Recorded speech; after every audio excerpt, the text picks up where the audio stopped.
நேயர்கள் இணைந்து கொண்டிருப்பது ஃபோக்கஸ் தமிழ் வானொலியில் சதுரங்கம் நிகழ்ச்சி. சதுரங்கம் நிகழ்ச்சியில் நம்மோடு தமிழரசுக் கட்சி தலைவர் திரு சி.வி.கே. சிவஞானம் அவர்கள் கலந்து சிறப்பித்துக் கொண்டிருக்கிறார். அவருடனான சந்திப்பு அரங்கத்துக்குள் மீண்டும் செல்லலாம். ராஜ், தொடருங்கள். நன்றி சத்யபாலன். அதாவது நீங்கள் கடந்த தேர்தலை பற்றி விமர்சித்துக் கொண்டிருந்தீர்கள். கடந்த தேர்தலிலே யாழ் மாவட்டத்திலே திருகோணமலை மாவட்டத்தை போன்று தமிழரசுக் கட்சியும் ஜனநாயக தமிழ் தேசிய கூட்டமைப்பும் ஒன்று சேர்ந்து போட்டிருந்தாலே தமிழ் தேசிய கூட்டமைப்புக்கு 3 ஆசனங்கள் வந்திருக்கும். அந்த நிலைமை தவறவிடப்பட்டது என்பதை நான் வருத்தத்துடன் சொல்லிக்கொண்டு, அடுத்ததாக நீங்கள் மே மாதம் நடைபெறவுள்ள மே தினத்தை பற்றி சொல்லியிருந்தீர்கள். மாங்குளத்திலே நடைபெறும் மே தின கூட்டத்துக்கு பாராளுமன்ற உறுப்பினர் ஸ்ரீதரன் அவர்கள் வருவாரா? அதுபடியா பற்றி ஏதாவது உங்களுக்கு உறுதிமொழி அளிக்கப்பட்டிருக்கின்றது? இல்லை, நான் அவரோடு பேசியிருக்கிறேன். உண்மையாக எங்களுடைய கலந்துரையாடல ஒரு கட்டத்தில் அவரும் சொன்னார், முடிச்சு கொண்டு சில நேரம் நானும் அதில் பங்கு பெற்றலாமான்னு சொன்னார். வராரோ இல்லையன்றது எனக்கு சரியா சொல்ல முடியாது. ஆனால் நிச்சயமாக இதை ஓப்பனாக சொல்றேன். என்னுடைய ஒரு அப்படி என்ன சில நேரம் நான் என்ன பங்கு பெற்ற சொல்ல ஓகே நான் வாரான்னு சொல்லிட்டு நான் தருவேன். சில முரண்பாடுகள் இருந்தாலும் எங்களுக்குள்ள பேசிக்கொண்டு நான் வருவேன்னு சொல்லியிருக்கிறேன் அவருக்கு. ஆனால் அவர் ஒன்று கேட்டவர் சொன்னவர்களுக்கு. ஆனால் இதை முடிச்சுட்டா நானும் சில நேரம் வரலாமண்ணி என்று சொன்னவர். சில நேரம் வரக்கூடும். வருவாருன்னு நான் நிச்சயமா சொல்ல இல்லை, வரக்கூடாது அந்த சொல்ல எனக்கு சொன்னவர். உங்களை தன்னுடைய கூட்டத்துக்கு வருமாறு அழைக்கும் ஸ்ரீதரனால் உங்கள் தமிழரசு கட்சியினர் நடத்தப்படும் முக்கியமான கூட்டத்துக்கு ஒரு பாராளுமன்ற உறுப்பினராக இருந்து கொண்டு வருவேன் என்று உறுதியாக சொல்ல முடியாமல் இருப்பதற்கான காரணம் என்னவோ? சுமந்திரனுக்கு பக்கத்தில் இருக்கக்கூடாது என்பதற்காக. அது ஒவ்வொருத்தருடைய பார்வை. சுதந்திரனோட நிக்க கூடாது இருக்கக்கூடாது என்று சொல்லி சில நேரம் தேர்தல் காலத்திலே இருந்ததுதான். தேர்தல் காலத்திலே இருந்தது. அறிமுகம், வேட்பாளர் அறிமுகத்திலே அது நடந்தது. நான் உங்களுக்கு பகிரங்கமா முன்னுக்கே சொல்லிட்டேன். அப்படி ஒரு நிலை இருந்தபடியா நான் போய் நடுவில் குந்திட்டு ஸ்ரீதரன் வரைக்கே ஓகே ஸ்ரீ நீங்கள் இதுல இருங்கன்னா சுதந்திர பிறகை எங்களிடது பக்கத்துல இருங்கன்னு சொல்லி கூட்டம் நடத்தினதால உண்டு. அது ஒன்று ஏற்கனவே கூட சொல்லிட்டேன் தானே. அது இருக்கலாம். அது சில சில அணுகுமுறைகள். அது இஸ் அ பர்சனல் கேரக்டர். அது ஒரு பார்வை. அதுக்காக இருக்காது. அவர் வந்து பேசலாம், விரும்பினா பேசலாம், இவர் தடையிலேன். ஆனா மற்ற கூட்டங்களிலேயும் 1-2 பொது பொதுக்கூட்டங்களில் பேசியிருக்கிறார். சிறிதரம் பேசியிருக்கார், தேர்தலையும் பேசியிருக்கார். இப்போ நிலைப்பாடு எடுக்கிறார்கள். ஆனால் அது பெருசாக எனக்கு இதா தெரியல. பேசுற அது அப்படித்தான எனக்கு சரியா தெரியல. எனக்கு சொன்னார், ஆனா நானும் வரலாம்னு சொன்னவர். உங்களை வரப்பண்ணுவதற்காக கூட அப்படி சொல்லியிருக்கலாம்னு நினைக்கிறேன். இருந்தா நான் போறேன்னு சொல்லி நான் உடனே okay I have no problem, நான் வருவேன் தான் நான் சொல்லியிருக்கிறேன் அவருக்கு. அது பிரச்சனை இல்லை. அடுத்தபடியாக மீண்டும் இந்திய உபஜனாதிபதியினுடைய சந்திப்பு சம்பந்தமாக தற்பொழுது நாங்கள் உரையாடிய விடயத்திலிருந்து தொடர்வோமானால், அந்த பக்கத்திலே யார் நிற்பது சம்பந்தமான ஒரு பிரச்சனை வரும் பொழுது சுமந்திரனுக்கு அருகிலே சிறிதரனை சென்று நிற்குமாறு இந்திய உபஜனாதிபதி கைகாட்டியதாகவும், ஆனால் அவர் அதை மறுத்ததாகவும், பின்னர் சிவராஜா கஜேந்திரன் அந்த சங்கடத்தை உணர்ந்து தானே சென்று அங்கே சுமந்திரன் பக்கத்தில் இருந்து அந்த வரிசையையே இருபக்கமும் ஒழுங்குபடுத்தியதாகவும் கூட பத்திரிகைகளை நாங்கள் வாசித்திருந்தோம். அது மட்டும் இல்லாமல் சாணிக்கினுக்கு இடம் கொடுக்காமல் தானே முந்தி எடுத்துக்கொண்டு படத்துக்கு முந்தி எடுத்துக்கொண்டு நின்றார் என்றும் சொல்லப்படுகின்றது. இதிலே நீங்கள் அங்கே நின்றவர் என்ற முறையிலே இப்படியான செயற்பாடுகள் அங்கே காணப்பட்டதாக நீங்கள் உணர்ந்தீர்களா? உண்மையாக பெருசா இருக்கையில நான் ஒரு பகுதியா சொல்லியிருக்கேன். நாங்கள் சில நேரம் இந்த நல்லூர்ல திருநூறு வாங்குற மாதிரி நின்றாதான் படம் கொடுக்க. ஒன்று நடந்தது. இந்த சைட்ல இருக்க நம்பர் அவர் நடுவில் இருந்தார். இஞ்சால 4 3 அப்படியே இந்த நம்பர் கொஞ்சம் அவேண்டிய ஆக்களும் இருந்தவை இடது பக்கத்தில். இந்திய தரப்பு அமைச்சர்கள், குறிப்பாக மத்திய அமைச்சர், பாராளுமன்ற உறுப்பினர், ராஜ்யசபா உறுப்பினர்கள் இருந்தார்கள். அவர்களையும் படத்துக்கு மறைக்கக்கூடாது கொஞ்சம் அந்த பேலன்ஸ் பண்ண சொல்லி சொன்னது உண்மைதான். ஆனால் அதுல சில நாங்கள ஒவ்வொருத்தருக்கும் இருந்ததுதான். இது திருதரன் நிற்கிற பொழுது நான் நினைக்கிறேன் கொஞ்சம் சாணக்கியன் கொஞ்சம் மறைச்சன்ன்ற மாதிரி இருந்தது. அது சொல்லப்பட்டதுதான். இப்ப அது அவருக்கு அது அசௌகரியம் அப்படி இருந்தார்கள். இதை வந்து ஆனா ஒன்று மட்டும் எனக்கு தெரியும், சுதந்திரனுக்கு அருகில நிற்கிற நிலைப்பாடு இருக்க முடியாதுன்னு. நான் இப்ப இதுல நீங்க பாத்தீங்கன்னா ராதாகிருஷ்ணன் அவர்களுக்கு அருகில நான் தான் நின்றேன். முதலும் கை கொடுத்தது நான் தான், முதலும் படம் கொடுத்தது நான் தான்.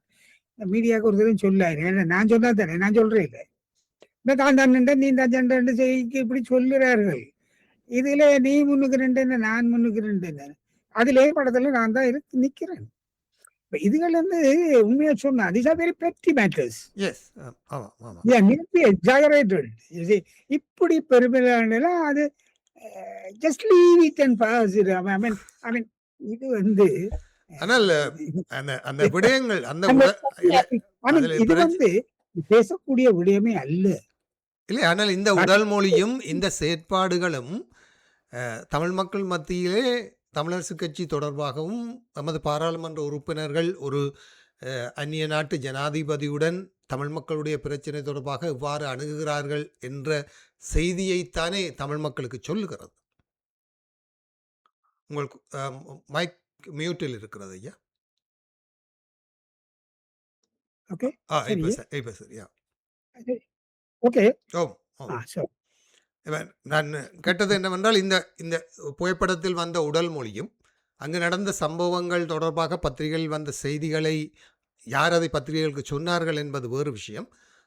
ஆனால் இது வந்து தமிழ் மக்களுக்கு சொல்லுகிற செய்தி என்னவென்றால், தமிழ் மக்களின் ஒரு பிரதான கட்சி ஒரு அந்நிய பக்கத்து நாட்டு ஜனாதிபதி தமிழ் மக்களுடைய பிரச்சனை தொடர்பாக அக்கறைப்படுகிற ஒரு நாட்டின் ஜனாதிபதியுடன் எமது தமிழ் பிரதிநிதிகள் எவ்வாறு பிஹேவ் பண்ணுகிறார்கள் என்றது மூலம் தமிழ் மக்களுடைய பிரச்சனையை இவர்கள் எவ்வாறு கையாளுகிறார்கள் என்று ஒரு செய்தியைத்தானே உலகுக்கு சொல்லுகிறது.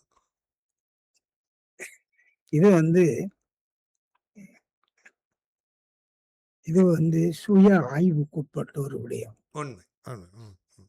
நான் உங்களிடம் அடுத்ததாக கேட்க விரும்புவது, அதாவது இந்திய ஜனாதிபதியின் விடயம் தொடர்பாக இல்ல, இந்திய ஜனாதிபதியின் விஜயம் தொடர்பாக பின்னர் வெளிவந்த செய்திகளின்படி இந்திய வந்து இந்த ஜனாதிபதியின் விஜயம் திடீரென தீர்மானிக்கப்பட்டதாகவும் திருகோணமலையில் இருக்கக்கூடிய எண்ணெய் குதங்கள் தொடர்பான ஒரு ஒப்பந்தங்கள் அல்லது அவற்றை மீள உடனடியாக பயன்பாட்டுக்கு கொண்டு வருவது தொடர்பான ஒரு திட்டங்களோடு தான் இந்த முறை இந்த இந்திய பிரதிநிதிகளுடைய விஜயம் நடந்ததாகவும் சொல்லப்படுகிறது. திருகோணமலை என்பது தமிழ் மக்களுடைய ஒரு பாரம்பரிய பிரதேசத்தில் அமைந்திருக்கக்கூடிய அந்த எண்ணெய் குதங்கள் போன்ற விடயங்களை எப்படி தமிழரசு கட்சி ஒரு ராஜதந்திர ரீதியாக தமிழ் மக்களின் உரிமைகளை பாதுகாப்பது தொடர்பாக இந்தியாவுடன் அணுக முடியும் என நீங்கள் கருதுகிறீர்களா?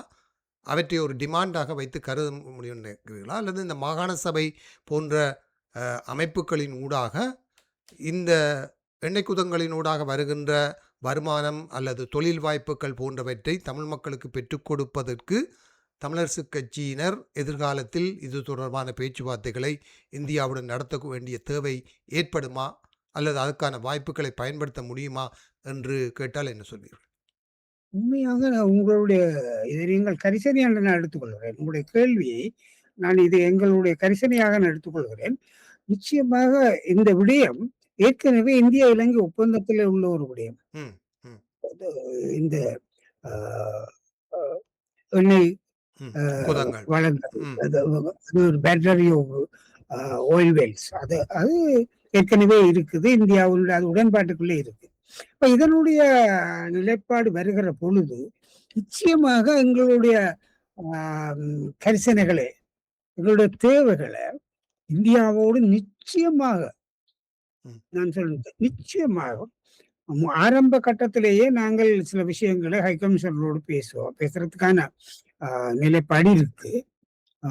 எங்களுடைய நலன் சார்ந்து எங்களுடைய நலன்களுடைய எங்களுடைய தேவைகளை எங்களுடைய எதிர்பார்ப்பை நிச்சயமாக இந்திய தரப்புக்கு கொண்டு செல்வோம், நிச்சயமாக கொண்டு செல்வோம். அது கொண்டு செல்ல வேண்டிய கட்டாயம் தமிழக பிரதான கட்சி என்ற வகையில அந்த பொறுப்பு எங்களுக்கு இருக்குன்னு நான் நம்புறேன். நிச்சயமாக அது செய்வோம், செய்ய வேணும். ம். அதுல எந்தவித தொய்வும் இருக்காது. நிச்சயமாக நான் செய்வோம். ராஜ் தொடர்ந்து. ஆம். அடுத்தபடியாக திரிதரன் அவர்களை பற்றிய மேலும் சில கேள்விகளை கேட்க வேண்டி இருக்கின்றது. அதாவது ஆம், அரசியல் அமைப்பு பேரவையிலே உறுப்பினராக இருக்கும் ஸ்ரீதரன் அவர்கள் சில இராணுவ அதிகாரிகளை சிவில் நிர்வாகத்துக்கு இணைக்கும் சில முடிவுகளுக்கு அரசாங்கத்துடன் சேர்ந்து ஆதரவளித்ததாக குற்றஞ்சாட்டப்பட்டிருக்கிறார். ஆனால் அவரோ அதை சாடைமாடையாக மறுக்கிறார். அதற்குரிய விளக்கத்தை உங்களுக்கு ஏதாவது தெரியப்படுத்தியிருந்தாரா? அவர் ஏன் அப்படியான அந்த முடிவுகளுக்கு ஆதரவாக வாக்களித்தார் என்ற விதமாக அவர் தான் ஒத்துக்கொண்டதாக கஜேந்திரகுமார் சொல்லியிருக்கின்றார். அது சம்பந்தமான விளக்கம் ஏதாவது உங்களுக்கு தமிழிசை கட்சி தலைவருக்கு அல்லது மத்திய குழுவுக்கு அளிக்கப்பட்டதா? உண்மையாக கடந்த அவருடைய அந்த அரசியலமைப்பு சபையிலே இருக்கிற அங்கத்துவம் தொடர்பாக நாங்கள் விவாதித்தது திருவோணமலை. அந்த கூட்டத்தில் அவரும் பிரசன்னமாக இருந்தவர். கிட்டத்தட்ட 4 மணித்தியால அந்த விடயங்கள் பேசப்பட்டது. நான் நினைக்கிறேன் எங்களுடைய அந்த பலிபிரோ கூட்டங்கள் அதுகளில் கூட அந்த அளவுக்கு நீளமாக நாங்கள் ஒரு விடயத்தை விவாதிக்கல. அவரும் கூட அவர் என்ன நிலைப்பாடு எடுத்தார் என்றால், அதாவது சிவில் எங்களுடைய நிலைப்பாடு இருந்துச்சு. ஒரு சிவில் கட்டமைப்புக்கு குறிப்பாக ஓஎம்பி மக்கள் என்ன காணாமல் போனவர்கள் இப்போ ஆறால காணாமல் போன ராணுவத்தால தானே.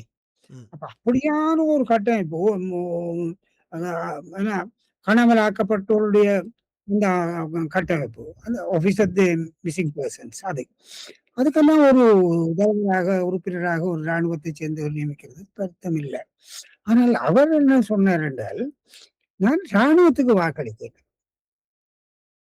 நான் ஒரு ஒரு ஒரு வெற்றிடத்துக்கு நியமனத்துக்கு தான் வாக்களிச்சேன். அதுல இராணுவத்தினர் தான் நியமிச்சவர். இது வச்ச டெக்னிக்கல் ஆர்கியூமெண்ட். வாக்களிச்சது ஒருவருக்குத்தான். ஆனா நான் இராணுவத்துக்கு வாக்களிக்கல. சிவில் கட்டமைப்புக்கு ஒரு நியமனம். அப்ப அது அது நாங்கள் அதை விட கஜேந்திரகுமார் தெளிவா சொன்னார். நான் சொன்ன ஒர்க் பண்ணது உண்மை. ஆனா பல பேர் சொன்ன காரணத்தினால நாங்கள் ஒரு முடிவு எடுத்தோம். தெளிவாக சொல்றேன், ஒரு முடிவு எடுத்தோம். ஓகே, இது ஏதாவது ஒரு ஆப்ஷன் இருக்க வேணும்.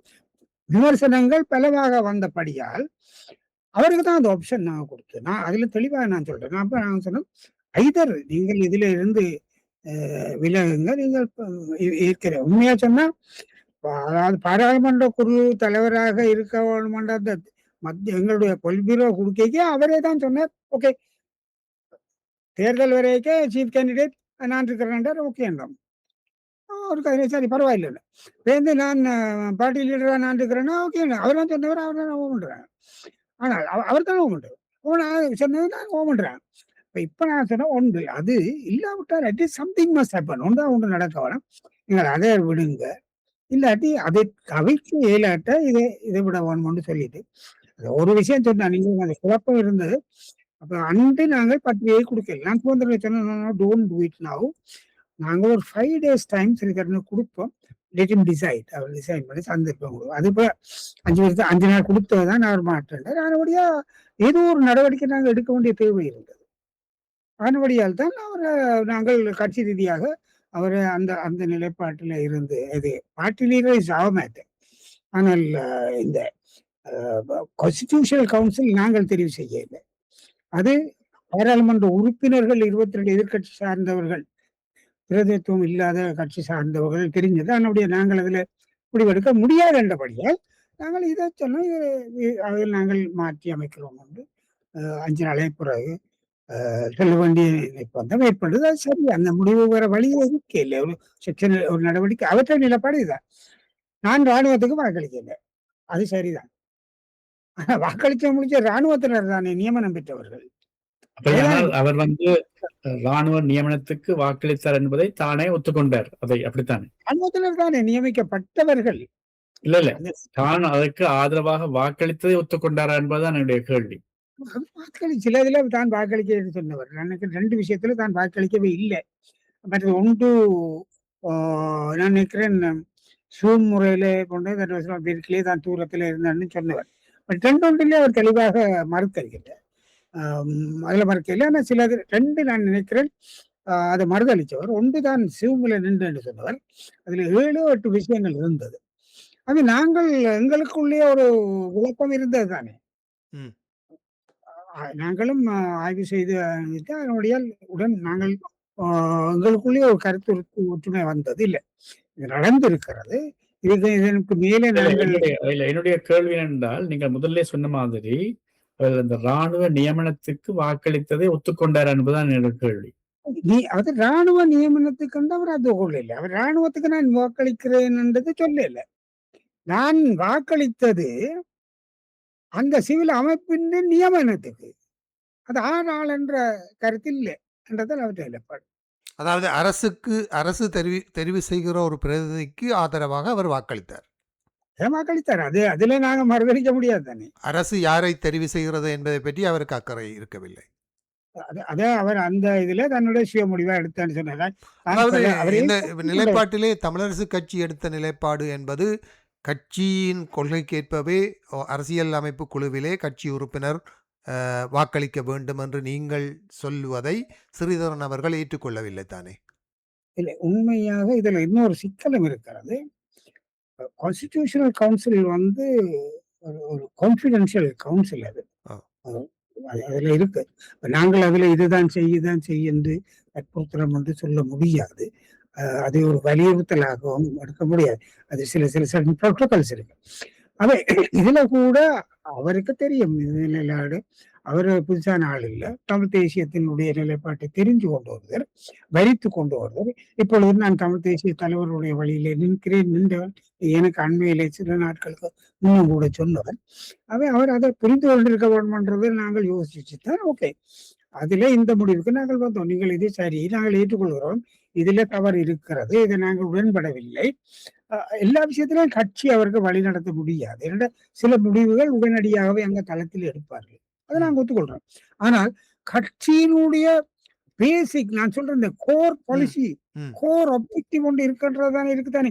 அதை பார்த்தால் இதுல வாக்களிக்கலாமா இல்லையன்றதை சிந்திக்கிறதா, அதுதான் அடிப்படையாக இருந்திருக்க வேணும். அது அந்த அடிப்படை கொஞ்சம் குறைவாக இருந்த காரணத்தினால்தான் எங்களுக்கு முரண்பாடு வந்தது. அவருக்கு நாங்கள் சொன்னோம், ஓகே, நீங்கள் இதுல விட்டு கொடுக்கணும்ன்றதுதான் எங்களுடைய நிலைப்பாடு. இதுதான் அவர் டெக்னிக்கல் ஆர்கியூமெண்ட்.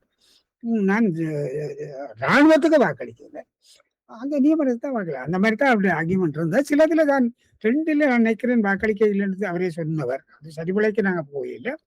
ஆனால் வாக்களிச்சான்றதுதான் எங்களுடைய சில ஆவணங்கள் சொல்லுது. மற்றது 1ல தான் அங்கே தூரத்துல இருந்தாலும் ஜூம் மீட்டிங், அது எனக்கு வெரி கிளியர் என்ற மாதிரியும் சொல்லுவார். ஆனால் எவ்வாறு இருந்தாலும் 1லும் 2லும் அது உடன்பாடு இல்லாத விடயம் என்றபடியால் நாங்கள் ஒரு தீர்மானத்தை எடுத்தோம். அடுத்தபடியாக அந்த தீர்மானத்தின் பின்னர் பாராளுமன்ற குழு தலைவர் பதவிக்கு தற்காலிகமாக கிழக்கு மாகாண பாராளுமன்ற உறுப்பினர் சாணக்கியன் அவர்கள் நியமிக்கப்பட்டிருந்தார். இப்பொழுது அவருடைய நியமனத்தின் நிலை என்ன? நிரந்தரமாக்கப்பட்டு விட்டாரா, அல்லது இன்னமும் அவர் தற்காலிகமாக தான் இந்த பதவியை ஏற்றுக்கொண்டிருக்கிறார்? உண்மையாக அந்த தற்காலிகம் என்று அவருக்கு சொன்னது என்னென்றால், அந்த 5 நாள் தான் சொன்னது. நான் தான் 5 நாள் சுதந்திரம் சொன்னேன், நான் வில் கிவிங் டைம் 5 days டைம்னு சொன்னேன். அது போன அப்பதான் அது தற்காலிகமாக தான் செய்யுங்க. இப்போ தற்காலிகம் பண்றது இஸ் ஓவர். அவர் நிரந்தரம் தான். இதான் சொல்லிதான் தெரிய வேண்டிய அவசியம் இல்லை. வெளிப்படையாக நிரந்தரமான நியமனம். ஓடி போய் சாணக்கியன் யுவர் அப்பாயிண்டட் பெர்மனன்ட் சொல்ல போறது இல்ல. அவர் அந்த கடமையை நிரந்தரமாக நிறைவேற்றுறார். நாங்கள் மாற்றம் செய்யும் வரையிலே, நாங்கள் ஏதாவது சூழல் ஏற்பட்டு நாங்கள் எல்லாருமே சேர்ந்து ஏதாவது ஒரு மாற்றம் செய்யும் வரையில அவர் தான் பாராளுமன்ற குழு தலைவர்.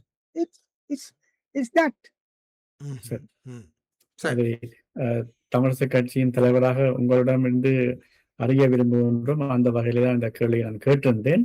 அடுத்தபடியாக தமிழ் கட்சிகளின் ஒற்றுமை சம்பந்தமாக அல்லது ஒன்றுபட்ட தீர்வை முன்வைப்பது சம்பந்தமாக தமிழ் சட்டத்தரணிகள் பேரவையினர் ஒரு தீர்மானத்தை எடுக்கும் முகமாக சில நடவடிக்கைகளை மேற்கொண்டுள்ளார்கள். இதற்கு குந்தகம் விளைவிக்கும் முகமாக தமிழ் காங்கிரஸ் அல்லது தமிழ் தேசிய மக்கள் முன்னணியினர் சில நடவடிக்கைகளை மேற்கொண்டு வந்தார்கள். அதற்கு எதிர்வினைகளை நீங்கள் ஆற்றியிருந்தீர்கள். இது சம்பந்தமாக சிறிது விளக்க முடியுமா?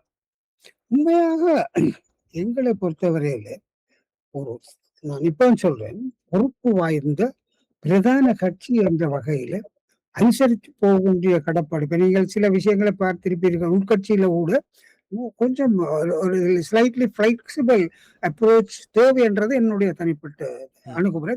ஐ mean that's a big leadership. நான் அதை என்னோட வயதிலே அனுபவத்திலே I have succeeded in that. அப்ப அது இதுல நாங்கள் உண்மையாக அவர்கள் கடிதம் எழுதுகிற பொழுது நான் இலங்கையில் இருக்கல, நான் வெளியில் இருந்தேன். அப்ப அவர்களுக்கு நான் திருப்பி அனுப்பினோம். அது ஒரு நல்ல விஷயம் தானே. சட்டத்தரணிகள் என்று வரை அதுல சட்டத்தரணிகள் உண்மையா சொன்னா அந்த சட்டத்தரணிகள்ல கூடுமானவர்கள் சைக்கிள்காரர்கள், சைக்கிள் ஆதரவாளர்கள் எனக்கு தெரியும். ஆனால் நல்ல விஷயம்.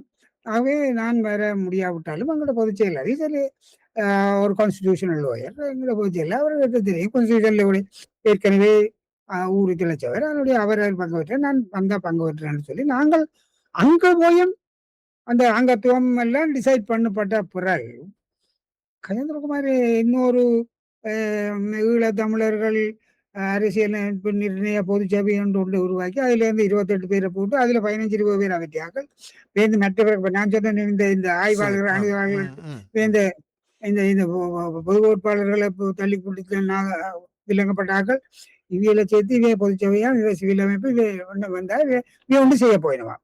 இப்ப நான் கேட்கிறேன் என்னென்றால் அல்லது எங்களோட நிலப்பாடு இதுதான். நாங்க இப்ப ஒன்று செய்திருக்கிறோம். நாங்கள் சட்டத்தரணிகள் தமிழ் சட்டத்தரணிகள் அமைப்புன்ற முயற்சியை நாங்கள் வரவேற்கிறோம். நாங்கள் இதை பங்கு வைக்கிறோம். நாங்கள் தமிழரசு கட்சியும் கூட்டணியும் அதாவது ஜனநாயக தமிழ் தேசிய கூட்டணியும் இணைந்து நாங்கள் அதில் தான் நிற்கிறோம்.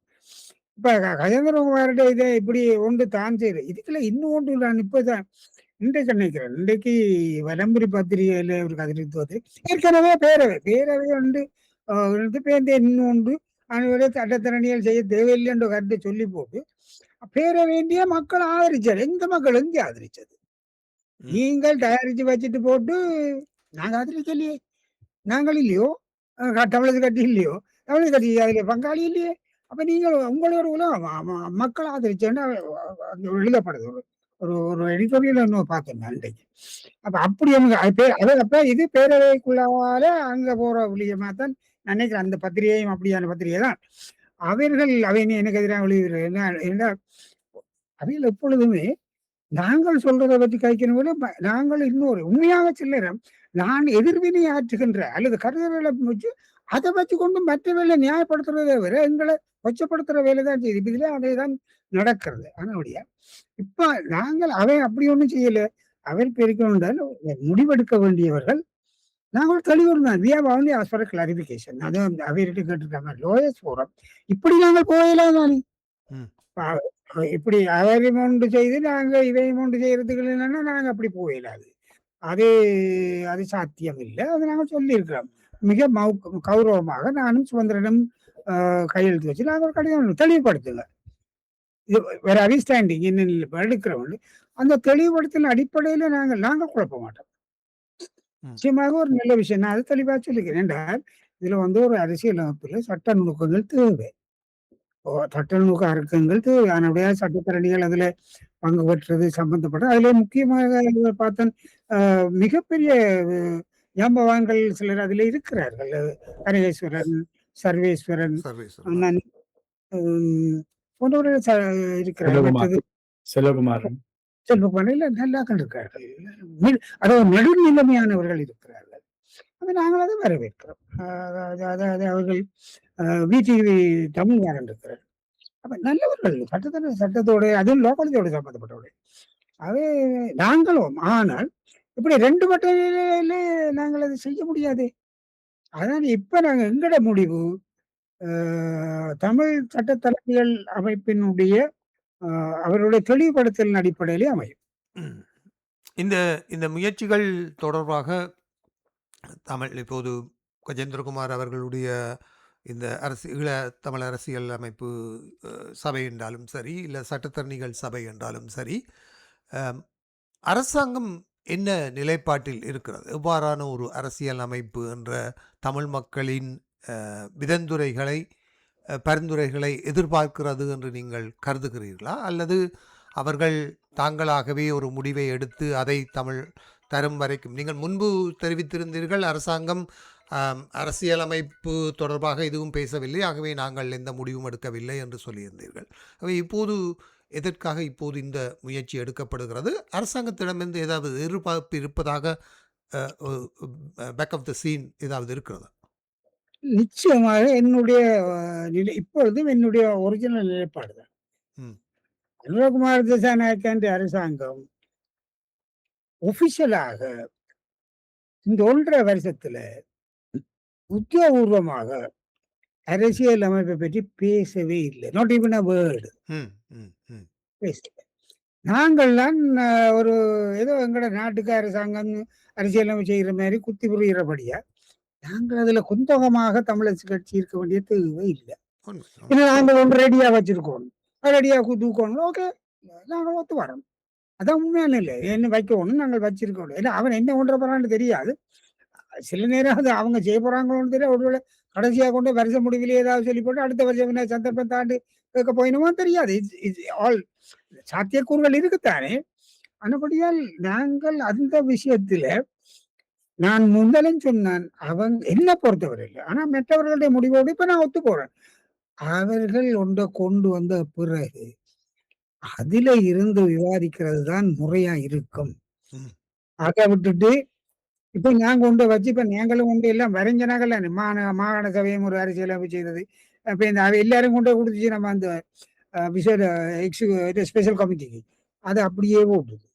ஆ. ஆனபடியால் நான் என்ன நினைக்கிறேன் என்றால், அவர்கள் கேட்காமலே நாங்க அரசாங்கத்து இதுக்கும் அரசாங்கம் there is no reaction from the government. அரசாங்கத்தில இருந்து இது மாதிரி எந்த விதமான எதிர்வினையும் கிடையாது. ம். நல்லது. ம். சரி, அப்படியானால் இப்பொழுது நீங்கள் முன்வைத்திருக்கும் அதாவது குற்றச்சாட்டு, அதாவது தமிழ் தேசிய மக்கள் முன்னணியினர் இதை குழப்பும் விதமாக சில நடவடிக்கைகளை எடுத்து வருகிறார்கள், அது சம்பந்தமாக கவனம் செலுத்த வேண்டும் என்று நீங்கள் தமிழ் சட்டத்திரிகள் பேரவையிடம் கோரிக்கை விடுத்திருந்தீர்கள். தமிழ் தேசிய மக்கள் முன்னரும் கூட அது சம்பந்தமான விளக்கத்தை அவர்களுக்கு அளித்துள்ளதாக சொல்லுகிறார்கள். இது சம்பந்தமாக ஏதாவது ஒரு முடிவு தமிழ் சட்டத்திரிகள் பேரவையினால் எடுக்கப்பட்டிருக்கின்றதா? இல்ல, இன்னும் அப்படியான ஒரு முடிவு உத்தியோகபூர்வமாக தெரியப்படுத்தல. அவர்கள் ஒருவேளை இல்ல அவர்கள் அப்படியே இருக்கட்டும், நாங்கள் தொடர்ந்து ஒன்றை வரைவோம் என்று சொன்னால் நாங்கள் உடன்படுவோம். அவர்களோட அதாவது உண்மையை சொன்னால் நான் அந்த சட்டத்தரணிகள் அமைப்பினுடைய முயற்சியை நாங்கள் நாங்கள் குழப்ப மாட்டோம். ம். நாங்கள் அவர்களுடைய எந்த ஒரு நல்ல விஷயம் நாங்கள் செய்கிறதானே, நாங்கள் தான் செய்ய போறோம், நாங்கள் தான் செய்ய வேணும், நாங்கள் தான் போறோம். அப்ப அவர்கள் செய்ய வரைக்கும் அவர்களுக்கு ஆதரவாக நிற்கிற வேண்டிய கடப்பாடங்களுக்கு இருக்கு, ஒரு பொறுப்பும் இருக்கு. நிச்சயமாக அவர்கள் அந்த முடிவெடுத்தால் அவர்களோட நிற்போம். ஆனா முடிவெடுக்கிற பொழுது 2 பக்கமாக 3 பக்கம் அதானே அவர் சொன்னார். இதே கனகாட்சிகள் இருந்துதானே ஒன்று இந்த எலிகூடி புத்தெடுக்கிற வேலை தானே இது. ம். அப்படித்தானே இப்ப நீங்க பாத்தீங்கன்னா அந்த அவர் சொன்னதுல ஒரு நியாயம் இருந்து. இப்ப சுத்த வரை இருக்கிற அவருக்கே தெரியுமா, ஒரு கூட்டங்கள்ல 50 30 பேர் பெரிய மண்டபத்துல சுத்த இருந்தா அவங்க தான் கட்சியானது.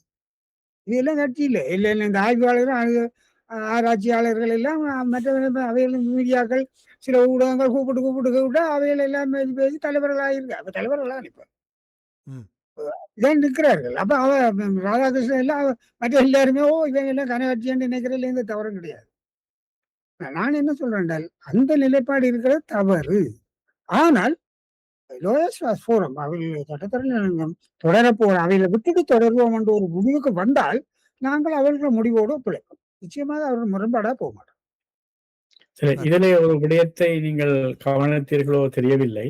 அதாவது தமிழ் தேசிய மக்கள் முன்னணியினர் இவ்வாறு அவசரப்பட்டு தமிழ் சிவில் சமூகத்தை அழைத்து சில பரிந்துரைகளை முன்வைப்பதற்கு சம்மதமாக கூட்டங்களை நடத்துவதற்கான காரணம் என்னவென்று என்னுடைய கருத்தின்படி, அதாவது தமிழ் சட்டத்திரிகள் பேரவையினால் நியமிக்கப்பட்ட நிபுணர் குழுவிலே இருக்கும் முக்கியமான பிரமுகர்கள் அனைவருமே தமிழரசு கட்சியினுடைய முடிவுகளுக்கு ஒத்துழைக்கக்கூடியவர்களாகத்தான் இருக்கிறார்கள். அதாவது ஜனாதிபதி சட்டத்தரணி கனகேஸ்வரன், பேராசிரியர் சர்வேஸ்வரன், பேராசிரியர் செல்வகுமாரன், மற்றது இன்னும் ஒரு பேராசிரியர் மறந்துவிட்டேன். முக்கியமானவர்கள் தமிழிசை கட்சியினுடைய நிலைப்பாட்டுடன் ஒத்து போகக்கூடியவர்களாகத்தான் இருக்கிறார்கள். அந்த வகையிலே அவர்களுடைய முடிவானது தமிழிசை கட்சியினுடைய முடிவுடன் சார்பாக செல்ல போகின்றது. அதற்கு ஒரு முட்டுக்கட்டை போட வேண்டும் என்ற நோக்குடன் தான் தமிழ் சிவில் பேரவை என்ற போர்வையிலே தங்களுடைய கடுமையான ஒரு நிலைப்பாட்டை இங்கு கொண்டு வந்து சமர்ப்பிக்க வேண்டும் என்ற அடிப்படையிலே தான் தமிழ் தேசிய மக்கள் முன்னணியர் இவ்வகையான ஒரு செயற்பாட்டை முன்னெடுத்ததாக நான் கருதுகிறேன் தனிப்பட்ட ரீதியிலே. இது சம்பந்தமாக உங்களுடைய கருத்து என்ன? இல்ல, நினைக்கிறேன், அப்படித்தான் நானும் நினைக்கிறேன். என்றால் உண்மையாக இப்படி பார்த்தால் என்னுடைய பார்வை, நாங்கள் ஒரு தரையும் யாரையாவது அவர்கள் பெரியவர்கள், உண்மையாகவே அறிவாளிகள். அவர்களுடைய இந்த இடத்திலே நான் கொஞ்சம் சொல்ல மறந்து விட்டேன். அடுத்தது தமிழ்மாறன். விஜய் தமிழ்மாறன் அதுல இருக்கிறார். நான் சொன்னேன். நான் என்ன சொல்றேன் என்றால், அவர்கள் அப்படி அவர்கள் நினைச்சால் அது தவறு. ஆனா அதே நேரத்துல ஆரம்பத்திலே இந்த முதலில் அதுல முயற்சி எடுத்தவர்களை பாத்தீங்கன்னா அவர் எங்களோட இல்லாமல் முதல்ல முயற்சி எடுத்தவர் வந்து சீனியர் லோயர் ரத்னவேல் அவர்கள் சீனியர் லோயர். மதிப்பாந்த எத்தனையோ வழக்குகள்ல சும்மாவும் பேசியிருக்கிறார், ஆதரித்து பேசியிருக்கிறார், பாதிக்கப்பட்டோர் சம்பந்தமாக பேசியிருக்கார். அவர் எங்களோட இல்லை. அதே நேரம்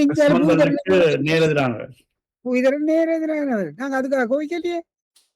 நாங்கள் அவர் இருக்கிறார், நாங்க வரையிலன்னு சொல்லலையே. அவர்களை நாங்கள் சட்டத்தரணி சிரேஷ்ட தட்டத்தரணிகளாகத்தான் நாங்க பார்த்தோம். நாங்க அதை பற்றி எந்த விவரத்தினையும் செய்யலையே.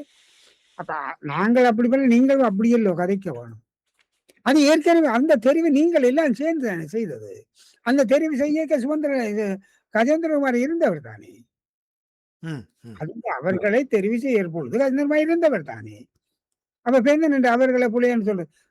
அவரு அப்படி ஒரு சிந்திச்சால் அது அபத்தமானது. ஏன்னா அவர்கள் இப்ப கரேஸ்வரன் வந்து இந்த நாடே அங்கீகரிக்கிற ஒரு நடுநிலைமையான எங்களோட ஆதரவு தான். அது வேற விஷயம். ஏன் எங்களுடைய ஆதரவு இருக்கிறார்? சாக்லேட் கொடுக்குறாங்க, இல்லாட்டி எனக்கு பெரிய பீஸாவே ஓடுறோம் இல்லையே. நியாயம் சரி என்று இவங்கள் செய்கிறார்கள் என்று கருதியபடியா தான் அந்த மனுஷனங்களுக்கு ஆதரவு தாராரே தவிர, இல்லாட்டா தன்னுடைய அவருடைய கௌரவம் இதுல சம்பந்தப்பட்டிருக்கு. பேத்தனமா கொண்டு வந்து அவர் பழுதாக்க மாட்டார். அப்ப அப்படியே அவர் எதிர்பார்க்க கூடாது.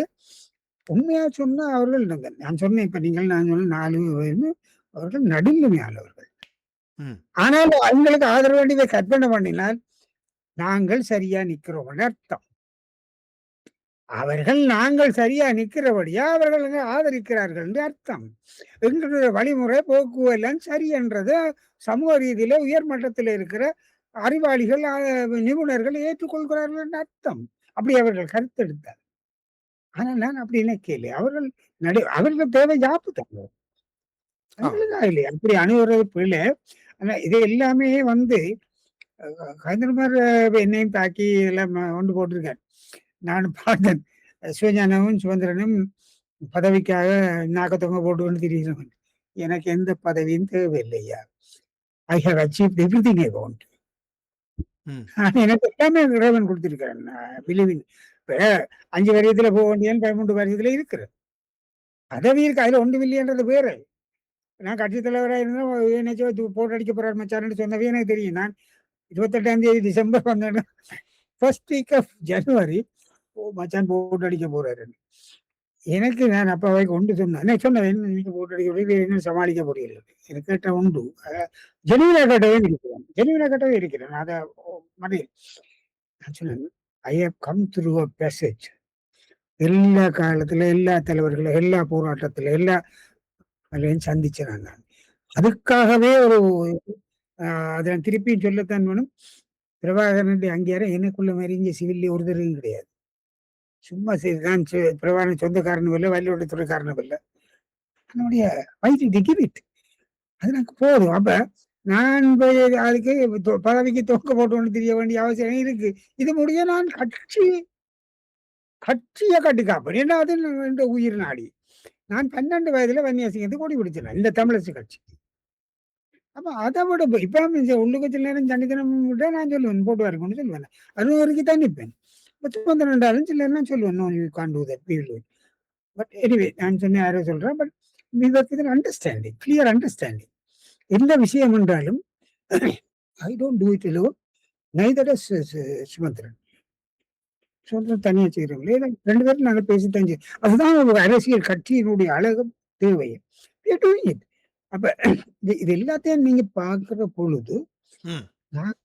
லோயர்ஸ் ஃபோரம் எது டிசைட் பண்ணுதோ அதோட போவோம், நிச்சயமா போவோம். இல்ல லோயர்ஸ் ஃபோரம் வேணாம் இப்படியே குழப்பத்துக்குள்ள ஏன் நாங்கள் தலையை போடுவான் என்று அவர்கள் சொன்னால் okay we will go on our own way. அதான் இல்லப்பா. இறுதியாக நாங்கள் கேட்க தவறிய அல்லது நீங்கள் சொல்ல விரும்பிய விடயங்கள் ஏதாவது இருந்தால் அத்துடன் இந்த கலந்துரையாடலை முடித்துக் கொள்ளாமல் நினைக்கின்றேன்.